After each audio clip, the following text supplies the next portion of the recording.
Ikaze inshuti mudukurikiye kuri channel yacu mukunda cyane Umubanji TV. Turi niposho ku minsi 6 y'ukwezi kwa kane umwaka w'ibihumbi 2024. Reka tuyisegureho kumara igihe mutatubona kuri televiziyo zacu. Mu byukuri ntabwo ari impamvu ziduturutseho, twagize ikibazo cy'uburwayi. Reka rero tubahe mwaramutse abandi ni mwiriwe bitewe naho muherereye ku migabane y'isi itandukanye. Reka rero tubagezeho update y'amakuru avugwa kuri uyu munsi, ariko turahera ku munsi w'ejo kubera yuko tutabagejejeho update. Nanone turababwira amwe mu makuru yaranze umunsi w'ejo. Ku munsi w'ejo na gatanu ku minsi 5 habaye imirwano itoroshe muri Masisi mu gace ka Bihambwe cyangwa se mu misozi ya Bihambwe. Ku munsi w'ejo ingabo za leta n'abazishamikiyeho bose, ingabo za SADC, APCLS, Nyatura, FDLR bagabye igitero ku ngabo za AFC cyangwa se mumenyereye ku izina rya M23. Ni imirwano itari yoroshe. Nanone ku munsi w'ejo tukiri muri Nord Kivu mu gace ka Sake habaye intambara ikomeye muri iki gitondo, aho habaye gusheringa bombe zikomeye cyane. Imirwano kugeze uyu mwanya turi nyuma ya saa sita aho dukora amakuru yacu. Iyo mirwano yari kirimo turaza kubagezaho uko bizaba byifashe. Nanone tukiri mu ntara ya Kivu y'Amajepfo, twagiye mu ntara ya Kivu y'Amajepfo mu misozi yunamiye Uvira mu gace ka Rurambo habaye intambara yahuje Maimai Biroze Bishambuki n'abagize umutwe wa Gumino yowe na Nzeyimana. Ku munsi w'ejo basubiranyemo bararasana, hakomereka Maimai ndetse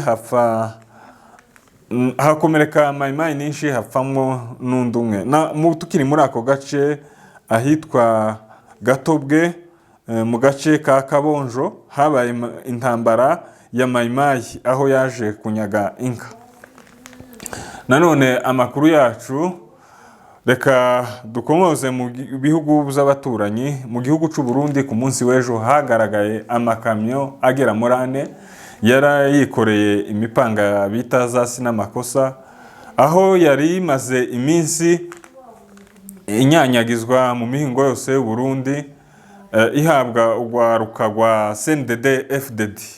Ayo makuru turaza kuyabagezaho mu buryo burambuye. Ku munsi w'ejo nanone Perezida wa Repubulika y'u Rwanda yagiranye ikinyamakuru n'umunyamakuru wa Afrika y'Epfo. Turaza kubagezaho bimwe muri ibyo biganiro. Reka amakuru yacu tuyahere mu ntara ya Kivu y'Amajyaruguru.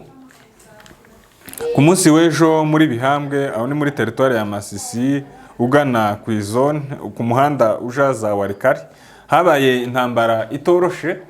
Intambara yari ihuje FRDC n'abayifasha n'abafatanyabikorwa bayo za Nyatura, APCLS, FDLR ndetse n'ingabo zigize umuryango wa SADC. Habaye intambara ikomeye yatangiye ku mugoroba saa 12, aho habaye intambara ikomeye iza kugeza ninjoro imirwano ihagaze isazine. FRDC murabizi ko yari imaze igihe yitegura kwirukana ingabo za M23 cyangwa se kwikura mu duce yaba yarafashe. M23 ho ejo yagabye igitero gikomeye ariko ntibyahira.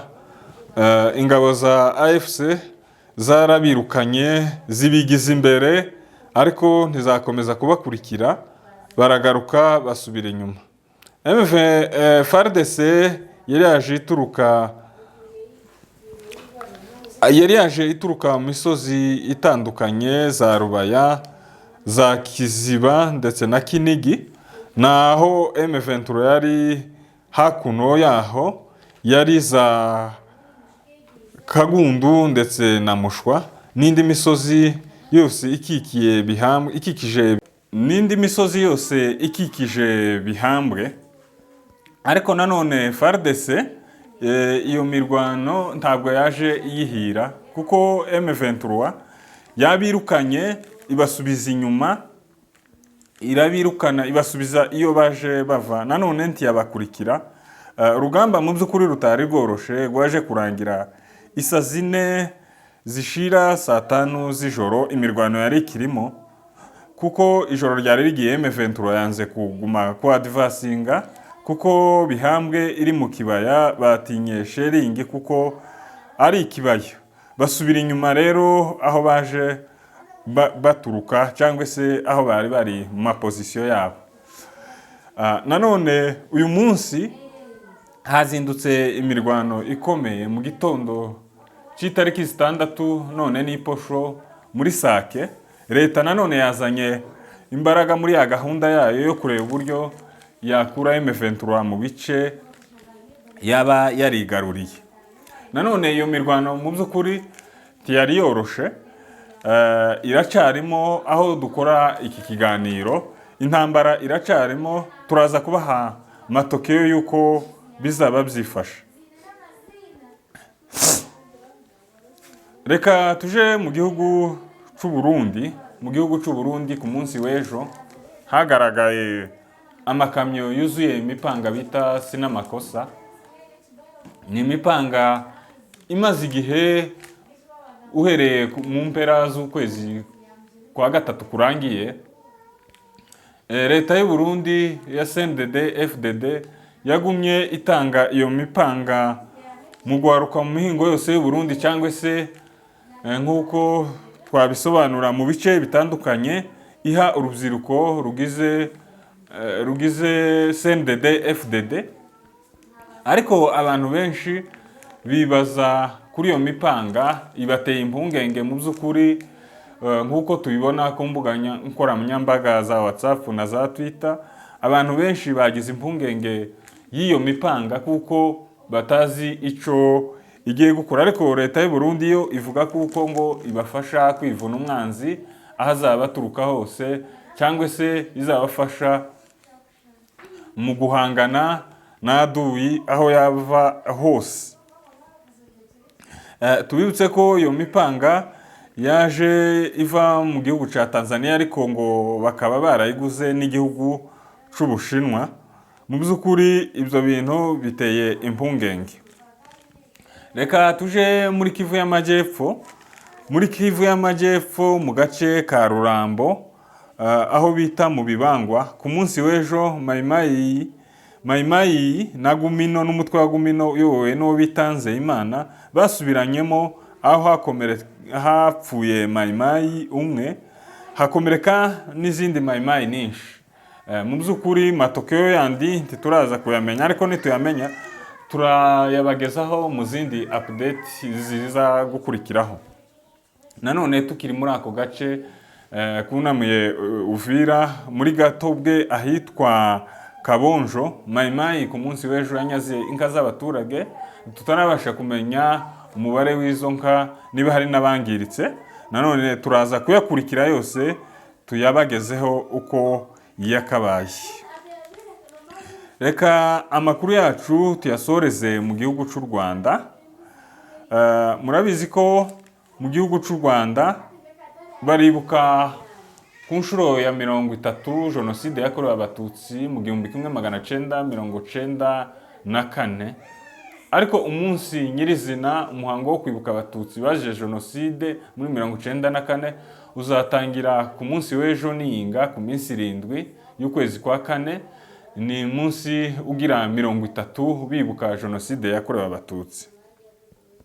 Ni mu rwego Perezida Paul Kagame yagiranye ikiganiro n'umunyamakuru wa Afrika y'Epfo. Umunyamakuru wa Afrika y'Epfo bita Sofia Mokoana, uyoboye kimwe mu binyamakuru muri Afrika y'Epfo, yagiranye ikiganiro na Perezida wa Repubulika y'u Rwanda Paul Kagame, aho bagiranye ikiganiro mu buryo burambuye. Perezida Paul Kagame yavuze yuko yifuza ko umubano n'igihugu cya Afrika y'Epfo wakongera ukagaruka nk'uko byahoze. Avuga kuko igihugu cya Afrika y'Epfo nyuma y'urugamba nyuma yo kubohora u Rwanda, igihugu cya Afurika y'Epfo cyabaye mu bihugu by'ingenzi byafashije igihugu cy'u Rwanda mu bijanye n'uburezi, mu bijanye no gushakira urubyiruko ibihumbi n'ibihumbi, barabafashije cyane muco bise bourse, kubafasha kwiga n'ibindi bikorwa bitandukanye. Mu by'ukuri ku bwa Nelson Mandela umubano wari mwiza, ndetse n'uwamusimbuye Perezida Thabo Mbeki avuga kuko umubano wari mwiza cyane, avuga ko leta ya Afurika y'Epfo yanagize n'uruhare rukomeye cyane mu bijanye no gufasha urubyiruko rw'u Rwanda mu myigire. Perezida Paul Kagame yavuze kuko umubano waje kuzamo agatotsi mu mwaka w'ibihumbi 2013 ubwo hapfaga uwigeze kuyobora iperereza ry'u Rwanda Colonel Patrick Karegeya, we yapfuye mu 2013. Leta ya Afurika y'Epfo ishinja u Rwanda kuba ngo yaragize uruhare mu rupfu rwa Colonel Patrick Karegeya, bityo rero umubano uza kuzamo agatotsi. Ariko Perezida Kagame yavuze yuko bidakwiye, avuga kuko yifuza ko umubano wagaruka kuko byahoze hagati y'igihugu cy'u Rwanda na Afurika y'Epfo. Nanone tubibutse ko mu muhango uzaba ku munsi w'ejo wo kwibuka abatutsi basaga miliyoni bishwe bazira uko baremwe, muri uwo muhango biteganyijwe ko Perezida Cyril Ramaphosa na Minisitiri w'Ububanyi n'Amahanga w'igihugu cya Afurika y'Epfo bazaba bari muri uwo muhango wo kwibuka jenoside yakorewe abatutsi. Bityo rero hakaba hari icyizere ko umubano w'ibihugu byombi wasubira kugaruka.